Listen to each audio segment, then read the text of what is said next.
गाड़ियां धू धू कर जल रही हैं, आसमान में धुएं का गुबार है, एयरपोर्ट्स पर भगदड़ मची है। देश के 20 राज्यों में ऐसा कोहराम है। मंजर देख मालूम पड़ता है कि बगावत हो गई हो, लेकिन ऐसा बिल्कुल नहीं है। यह आग एक खूंखार माफिया के एनकाउंटर के बाद भड़की है।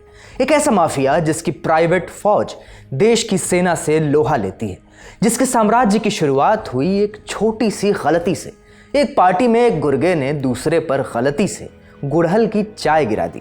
इतनी सी बात पर छिड़ गया गैंग वॉर और खून खराबे से पैदा हुआ मुर्गों का सरदार।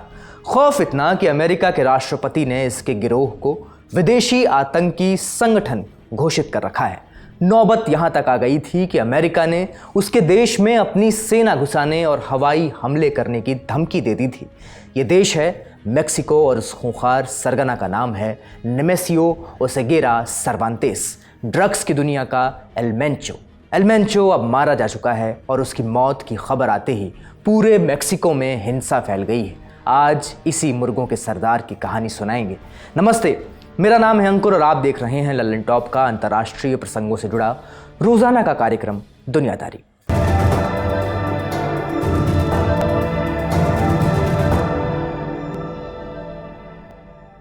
कहते हैं ज्योग्राफी इज डेस्टिनी, भूगोल ही नियति है।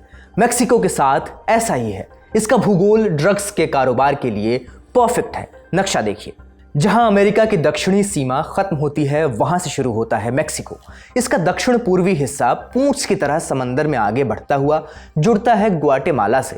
पूंछ आगे बढ़े तो निकारागुआ, कोस्टा रिका और पनामा पार करके बसा है वेनेजुएला। आपको बखूबी याद होगा निकोलस मादुरो वाला देश। ये पूरा बेल्ट ड्रग्स के कच्चे माल और उसकी सप्लाई का मेन रूट है। मेक्सिको का उत्तरी बॉर्डर, नॉर्दर्न बाउंड्री, अमेरिका से लगती है। अवैध तरीके से अमेरिका में घुसने की चाहत रखने वाले लोग इसी बॉर्डर का इस्तेमाल करते हैं। अमेरिका में पहुंचने वाले ज़्यादातर इल्लीगल ड्रग्स इसी बॉर्डर से सप्लाई होते हैं। तो ये था भूगोल। अब तस्वीरों में नियति देखिए। धुएं का गुबार है, सड़कों पर खड़ी गाड़ियां फूंक दी गई हैं। 250 से ज़्यादा जगहों पर आगजनी की खबरें आई हैं।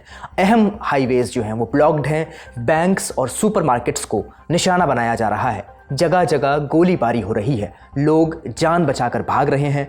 उड़ानें रद्द कर दी गई हैं। देश के करीब 20 राज्यों में पिछले 24 घंटे से ऐसा ही कोहराम मचा है। हिंसा में अब तक 14 लोगों की मौत हो चुकी है, जिनमें से 7 सुरक्षा बल के जवान हैं। हालात इतने बेकाबू हैं कि भारत, अमेरिका और कनाडा ने अपने नागरिकों के लिए एडवाइजरी जारी की है। हिदायत दी गई है कि जहां हैं वहीं रहें। ये सब हो क्यों रहा है? जवाब है एक मौत। एक खूंखार शख्स, नाम नेमेसियो ओसेगुएरा सर्वांतेस। दुनिया उसे एल मेंचो के नाम से जानती थी। 60 बरस का एल मेंचो मेक्सिको के सबसे खतरनाक और ताकतवर हेलिस्को न्यू जेनरेशन कार्टेल का सरगना था। अमेरिका ने इसके सर पर $15 मिलियन यानी करीब 125 करोड़ रुपए का इनाम रखा था। यह शख्स उत्तरी अमेरिका में कोकीन, मेथाम्फेटामाइन और जानलेवा फेंटनिल का सबसे बड़ा सप्लायर था। 22 फरवरी को मेक्सिको की सेना ने जलिस्को राज्य के तपालपा शहर में एक खुफिया ऑपरेशन चलाया। इसमें अमेरिका ने भी खुफिया जानकारी देकर मदद की थी, इंटेलिजेंस में सहायता की। इस एनकाउंटर में एल मेंचो बुरी तरह घायल हुआ। उसे इलाज के लिए हेलीकॉप्टर से मेक्सिको सिटी, यानी जो उसकी राजधानी है, वहां ले जाया जा रहा था, लेकिन रास्ते में ही उसकी मौत हो गई। कार्रवाई में उसके गिरोह के 9 गुर्गे भी मारे गए। एल मेंचो की मौत की खबर बाहर आते ही उसके गुर्गों ने पूरे देश में तांडव शुरू कर दिया। एल मेंचो की कहानी 1960 के दशक से शुरू होती है। मेक्सिको के मिचुआकन राज्य का एक छोटा सा गांव। मेंचो के घर में भयंकर गरीबी थी। परिवार एवोकाडो के खेतों में काम करता था। पैसों की किल्लत ऐसी थी कि उसे 5वीं कक्षा में ही स्कूल छोड़ना पड़ा। बचपने में ही वो खेतों में काम करने लगा, लेकिन इतने से क्या ही होना था, ऐसा उसने 14 बरस की उम्र में सोचा। सोच फली फूली तो नया रास्ता इख्तियार किया गया। उस इलाके में चोरी छिपे गांजे की खेती होती थी। एल मेंचो ने वहां पहरेदारी शुरू की। यहां से उसने जुर्म की दुनिया का कहरा सीखा। फिर 80 का दशक आया। हजारों लोग उत्तर की ओर जा रहे थे। उत्तर यानी अमेरिका। एल मेंचो भी उनके साथ हो लिया। गैर कानूनी तरीके से अमेरिका में एंट्री ली। वहां उसकी मुलाकात अपने साले अबिगाइल गोंजालेज वेलेंसिया से हुई। दोनों हेरोइन और मेथ का धंधा करने लगे। लेकिन चूंकि ये मेक्सिको नहीं था, अमेरिका था, इसलिए कानून उन तक कई बार पहुंचा। 1986 में वो चोरी और बंदूक रखने के इल्ज़ाम में पकड़ा गया। फिर 1992 में वो अपने बड़े भाई के साथ हेरोइन बेचते हुए रंगे हाथ पकड़ा गया। ग्राहक बनकर आए लोग असल में अंडरकवर पुलिस के एजेंट्स थे। एल मेंचो ने अपने भाई को उम्र कैद से बचाने के लिए सारा इल्ज़ाम अपने सर पर ले लिया। 5 साल की सज़ा काटी। इस फैसले ने अंडरवर्ल्ड में उसका नाम और रुतबा खासा बढ़ा दिया। 5 साल की सज़ा काटने के बाद उसे मेक्सिको डिपोर्ट कर दिया गया। मेक्सिको आकर उसने एक शातिर चाल चली, पुलिस फोर्स ज्वाइन कर ली। मकसद ईमानदारी से नौकरी करना तो कभी था ही नहीं, आगे की लड़ाई की तैयारी थी। सिस्टम की कमजोरियां समझना और ड्रग्स के धंधे में कॉन्टैक्ट्स बनाना। काम निकल गया तो पुलिस की नौकरी छोड़ दी गई। फिर उसने मिलेनियो कार्टेल ज्वाइन किया। वहां वो अपनी पत्नी रोजालिंडा से दोबारा मिला। शादी यानी 2 परिवारों का मिलन।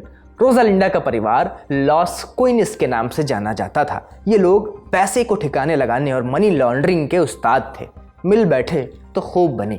एल मेंचो ने शुरुआत की एक हिटमैन के तौर पर। उसने लॉस हेतास कार्टेल के खिलाफ इतने खूंखार हमले किए कि उसके गुट का नाम ही लॉस माताहेतास यानी हेतास के कातिल पड़ गया। एल मेंचो को उम्मीद थी कि इतनी मेहनत के बाद उसे अपने कार्टेल में बड़ी पदवी मिलेगी, लेकिन ऐसा नहीं हुआ।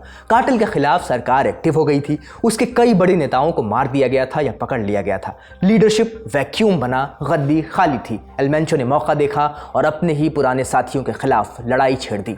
2011 में वो जीत गया और उसने अपना खुद का कार्टेल बनाया, CJNG, Jalisco New Generation Cartel. New generation नाम इसलिए रखा ताकि दुनिया को बता सके कि वो पुराने माफियाओं से अलग और ज़्यादा खतरनाक है। पुराने से समझिए एल चापो। एल चापो कौन?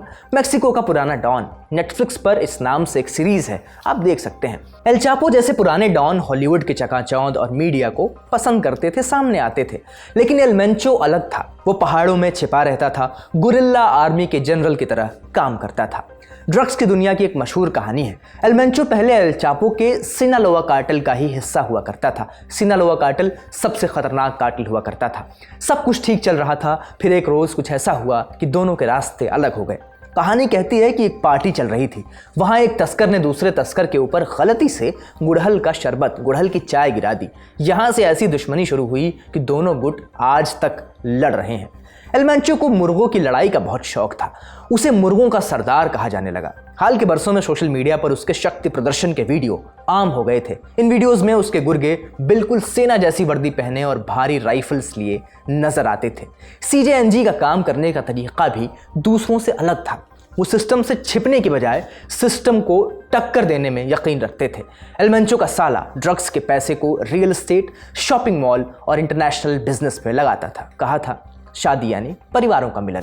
ये निवेश कई अन्य देशों में होता था। इससे सरकारों के लिए उनका पैसा जब्त करना लगभग नामुमकिन हो गया। एल मेंचो ने अपना नेटवर्क फैलाने के लिए लोकल गैंग्स को फ्रेंचाइजी दी। जो लड़के भर्ती किए जाते उन्हें दूर दराज के कैंप्स में मिलिट्री जैसी ट्रेनिंग दी जाती। भागने की कोशिश करने वालों को बेरहमी से मार दिया जाता। लेखक ऑस्टिन के स्टार अपनी किताब में बताते हैं कि पुराने कार्टेल चुपचाप काम करते थे और रिश्वत देते थे, लेकिन एल मेंचो की रणनीति थी शॉक एंड ऑ, यानी इतनी ताकत और हिंसा दिखा दो कि सामने वाला डर में रहे। गिरोह के पास ऐसे हथियार भी थे जो आम आपराधिक गैंग्स के पास नहीं होते। इनका इस्तेमाल डर पैदा करने और सुरक्षा बलों को दूर रखने के लिए किया जाता था। उनके पास कुछ बड़े ट्रक्स थे जिनको उन्होंने मोटी स्टील प्लेट से ढककर इस्तेमाल करना शुरू किया था। इन गाड़ियों में मजबूत बैरिकेड्स तोड़ने की क्षमता होती थी। ये लोग ड्रोन का इस्तेमाल भी करते थे। हाल के वर्षों में ऐसा और भी ज्यादा देखने को मिला, जहां उन्होंने निगरानी के लिए और हमलों के लिए ड्रोन का इस्तेमाल किया। इससे दूर बैठकर भी विरोधियों या पुलिस पर दबाव बनाना आसान हो गया। 2019 आते आते हाल ऐसा हुआ कि अमेरिका भेजे जाने वाले कुल ड्रग्स का 1/3 से भी ज्यादा हिस्सा यही गैंग सप्लाई करता था। ड्रग्स तस्करी इसका इकलौता काम लेकिन नहीं था। हथियार बेचना, रंगदारी वसूलना, किडनैपिंग करना, मेक्सिको के प्राकृतिक गैस भंडार की चोरी करना, ऐसे तमाम अपराध भी ये गिरोह करता रहता था। ताकत का अंदाजा 2 घटनाओं से लगाइए। पहली मई 2015 की है। मैक्सिकन आर्मी का एक हेलीकॉप्टर 18 जवानों को लेकर उड़ रहा था। नीचे इस गैंग के गुर्गे थे। उन्होंने रॉकेट लॉन्चर से हेलीकॉप्टर पर हमला कर दिया। हेलीकॉप्टर क्रैश हो गया और 9 जवान मारे गए।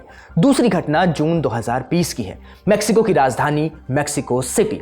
तड़के सुबह का वक्त था। शहर के तत्कालीन सिक्योरिटी चीफ ओमर गार्शा हरफूक अपने काफिले के साथ आगे जा रहे थे। ओमर की गाड़ी शहर के सबसे पॉश इलाके में थी, जिसे बेहद सुरक्षित माना जाता था।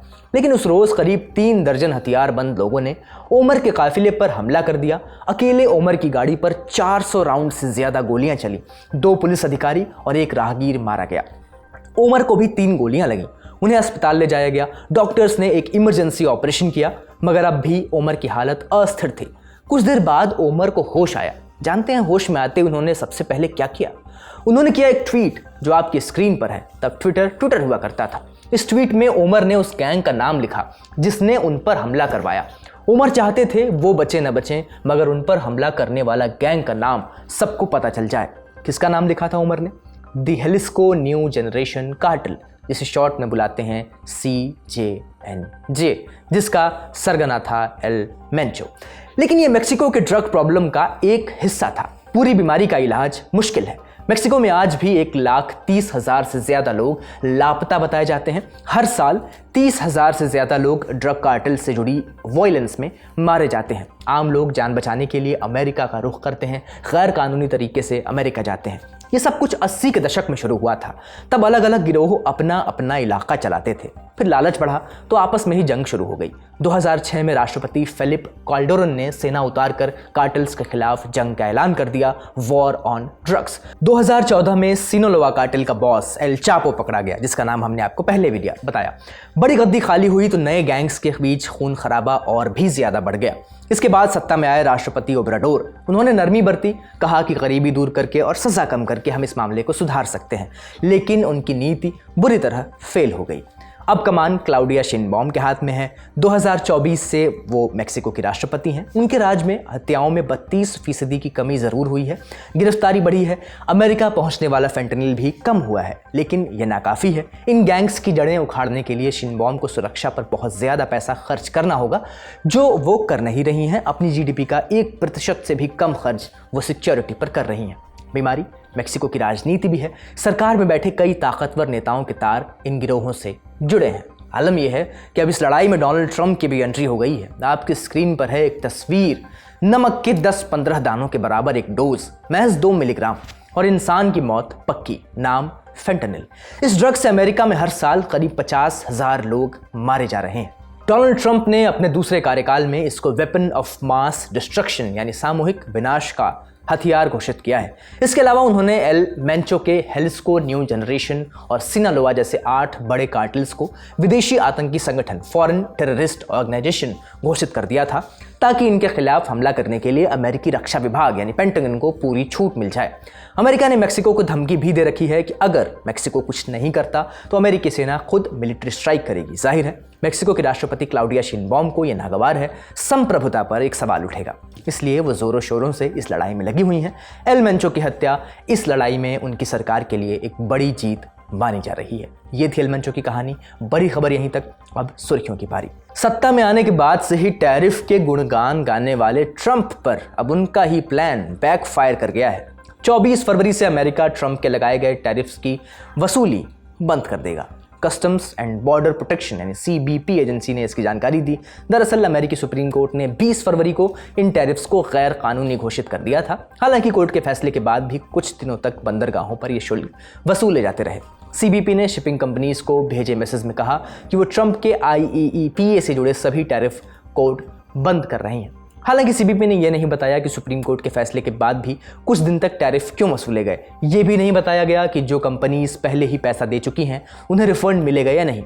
एजेंसी ने यह जरूर कहा कि यह फैसला बाकी टैरिफ्स पर असर नहीं डालेगा, जैसे सेक्शन 232 यानी राष्ट्रीय सुरक्षा से जुड़े टैरिफ और सेक्शन 301 यानी गलत बिजनेस प्रैक्टिस के खिलाफ टैरिफ। लेकिन ट्रंप इतनी आसानी से कहां पीछे हटने वाले हैं। उन्होंने एक दूसरे कानून के तहत पूरी दुनिया से आने वाले सामान पर 15% का नया टैरिफ लगा दिया है। उधर रॉयटर्स की रिपोर्ट के मुताबिक सुप्रीम कोर्ट के फैसले के बाद करीब 175 अरब डॉलर की रकम संभावित रिफंड के दायरे में आ सकती है। इकोनॉमिस्ट्स का अनुमान है कि IEEPA वाले टैरिफ से अमेरिकी सरकार को हर दिन लगभग 50 करोड़ डॉलर से ज्यादा की कमाई हो रही थी। ईरान में बढ़ते तनाव के बीच तेहरान में मौजूद भारतीय एम्बेसी ने एक अहम एडवाइजरी जारी की है। इसमें वहां मौजूद सभी भारतीय नागरिकों से जल्द देश छोड़ने को कहा गया है। दूतावास ने कहा कि छात्र, तीर्थयात्री, कारोबारी और पर्यटक सभी लोग उपलब्ध साधनों, खासकर कमर्शियल फ्लाइट से ईरान से निकलने की कोशिश करें। एडवाइजरी में बताया गया है कि यह कदम 5 जनवरी को जारी पहले सरकारी निर्देश के आगे का अपडेट है। मौजूदा हालात को देखते हुए भारतीयों को सावधानी बरतने को कहा गया है। दूतावास ने यह भी सलाह दी है कि विरोध प्रदर्शन वाले इलाकों से दूर रहें, स्थानीय खबरों पर नजर रखें और भारतीय दूतावास के संपर्क में बने रहें। साथ ही नागरिकों से यह भी कहा गया है कि अपने पासपोर्ट और दूसरे जरूरी दस्तावेज हमेशा तैयार रखें। मदद के लिए हेल्पलाइन नंबर भी जारी किया गया है जो आपकी स्क्रीन पर है। यह एडवाइजरी ऐसे समय आई है जब ईरान में छात्रों के प्रदर्शन दूसरे दिन भी जारी हैं। वहीं अमेरिका और ईरान के बीच तनाव बना हुआ है। इसी बीच परमाणु समझौते को लेकर बातचीत भी जारी है। दोनों देशों के बीच अगले दौर की बैठक 26 फरवरी को स्विट्जरलैंड के जेनेवा में होगी। आज का दुनियादारी यहीं समाप्त होता है। अपना और अपनों का ख्याल रखिए। शुक्रिया। शुभ रात्रि।